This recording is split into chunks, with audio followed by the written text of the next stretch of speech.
Ça y est, vous avez rempli. Alors, vous l'avez découvert, chaque émotion a une fonction. La peur face au danger, à l'inconnu, à la contrainte. La colère face à la frustration, à l'injustice, lorsqu'il y a une blessure. La joie quand nous réussissons quelque chose, quand nous rencontrons quelqu'un que nous aimons. Le dégoût quand on nous force à manger, à avaler quelque chose qui ne nous convient pas. La tristesse quand on a perdu quelqu'un, quelque chose. C'est la tristesse qui nous permet d'accueillir, d'accepter l'inacceptable, la déception. Et puis, la honte. La honte lorsqu'on a fait quelque chose qu'on voit bien qu'on n'aurait pas dû faire, lorsqu'on se sent exclu, rejeté.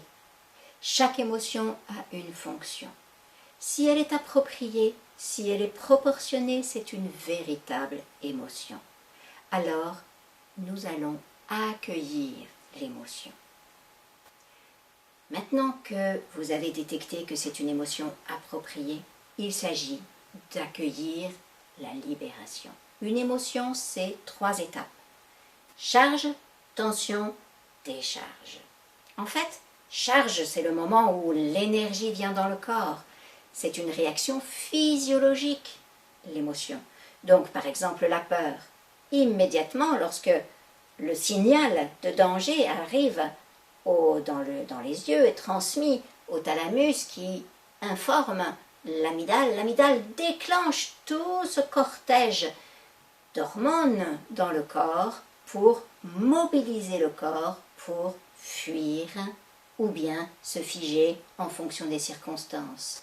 La peur me permet de me protéger face à ce danger qui arrive là. Soit je sens tout ça dans mon corps, et donc c'est cette mobilisation énergétique. Énergétique, ça veut dire le sucre, de l'oxygène dans mes muscles. J'ai envie de bouger. Je cours pour me sauver, ou bien je combats ce qui me fait peur, le monstre. Alors j'ai utilisé toute l'énergie et après je me sens bien. En revanche, la plupart du temps dans notre société, il n'y a pas tellement de grands monstres à fuir et donc ce qui nous fait peur déclenche bien la réaction corporelle, mais on n'a pas beaucoup de muscles à utiliser. Alors du coup, nous restons en tension. Et là, l'enfant a besoin de libérer toutes ces tensions.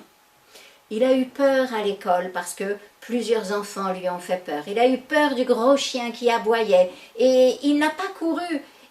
Parce que vous l'avez pris dans les bras à ce moment-là, parce que il n'a pas osé. Bref, il a été figé et il a gardé tout ça à l'intérieur de lui.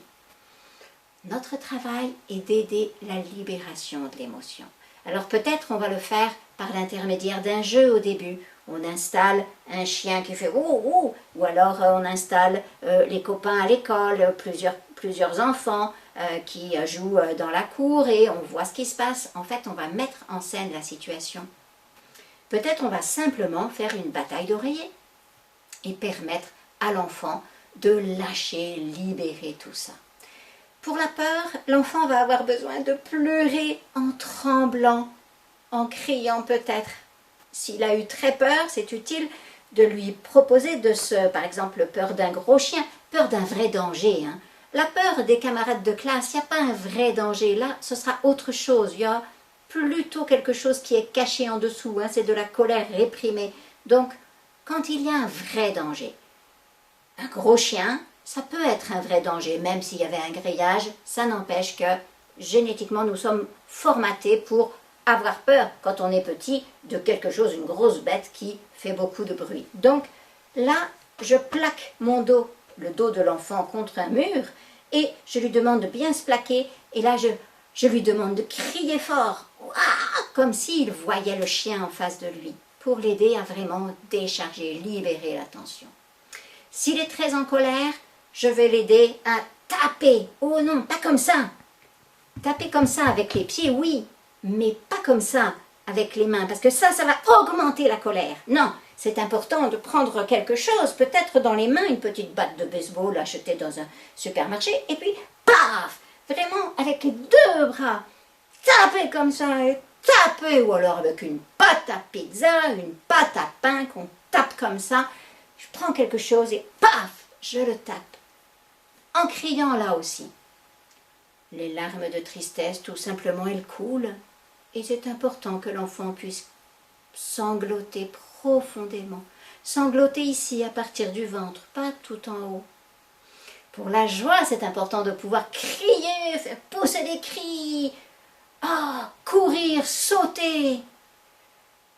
Chaque émotion a besoin de se libérer. En fait, vous n'avez pas besoin de mémoriser tout ça. Vous laissez simplement votre enfant faire. Et quand vous commencez à voir cette émotion qui surgit, au lieu de prendre le truc en plein cœur et de vous sentir atteint à l'intérieur, non, imaginez que c'est comme une espèce de liquide, peut-être de poison pour vous, qui est à l'intérieur de lui, tout ce stress à l'intérieur de lui, vous le voyez couler à partir de ses yeux, à partir de sa bouche, tous ces cris, ça descend dans un bol, un petit vase que vous mettez devant vous, et donc vous voyez que tout ça, ça descend dans le vase directement, et donc vous permettez ainsi à l'enfant de libérer ses tensions pour qu'il puisse se sentir libre dans son corps. Vous lui enseignez ensuite à respirer profondément. Quand il devient capable de respirer sans heurts, c'est que le stress est parti. Toute cette libération va l'aider vraiment à moins accumuler ensuite. Parce que lorsqu'on ne laisse pas ces émotions naturelles s'épanouir, être utilisées et être libérées, ensuite, eh bien, elles font blocage. Et quand on est en tension, eh bien, toutes sortes de réactions émotionnelles parasites se construisent. Peut-être bien que c'est une tristesse à l'intérieur qui n'a pas pu sortir et qui fait que votre enfant a gardé ça, il est resté en tension et du coup, le moindre biscuit cassé va déclencher une crise. La crise, elle est disproportionnée, elle est inappropriée et donc, vraisemblablement, c'est une réaction parasite. Nous y reviendrons dans la prochaine vidéo. Alors, pour se libérer d'une émotion naturelle, finalement, c'est assez simple. Il suffit de la laisser s'exprimer. Que ce soit par des cris de déchargement, des pleurs de libération, aller taper dans le coussin, l'expression d'une émotion libère. L'existence d'un petit enfant est pleine de frustration, de questions, de peur, de colère. Mais si nous leur permettons d'exprimer leurs émotions, si nous les aidons à les reconnaître, nous les libérons de leurs tensions et nous les aidons à construire leur identité. Alors maintenant, c'est à vous de jouer. Quand vous identifiez une émotion comme naturelle chez votre enfant, apprenez-lui à s'en libérer. À bientôt! À très bientôt!